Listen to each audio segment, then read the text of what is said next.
In this part, this is part 2.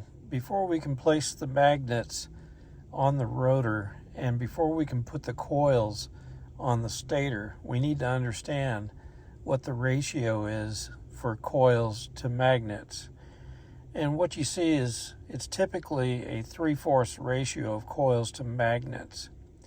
So we're intending on, we have 24 magnets. That means there's going to be 12 magnets per rotor. Okay, and so when you look at the equation, or the ratio anyway, 3/4, you got 3 coils per phase and 4 magnets per phase. So if you take 3 phases times 3 coils per phase, that gives you a total of 9 coils total. So how do you space them out on a circle?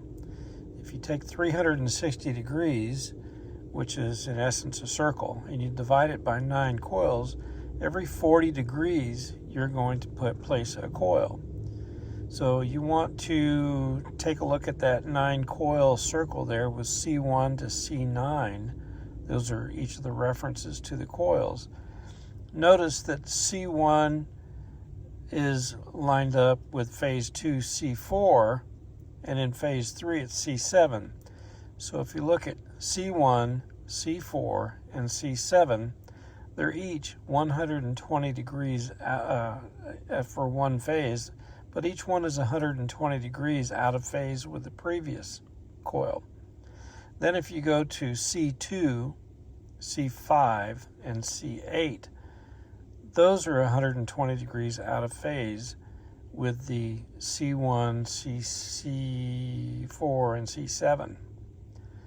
And notice it's got 40 degrees on the upper circle, and that's the dividing equally the parts to the coils, where you place the coils on those lines coming out of the center. And then your magnets, M1 through M12, there's 4 magnets per phase, and since there's 3 phases, there's 12 magnets total that have to be placed on the circle.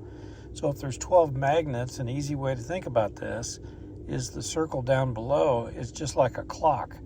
So every hour hand, there's going to be a line going through the center, and that's where you're going to place the magnets on each one of those lines.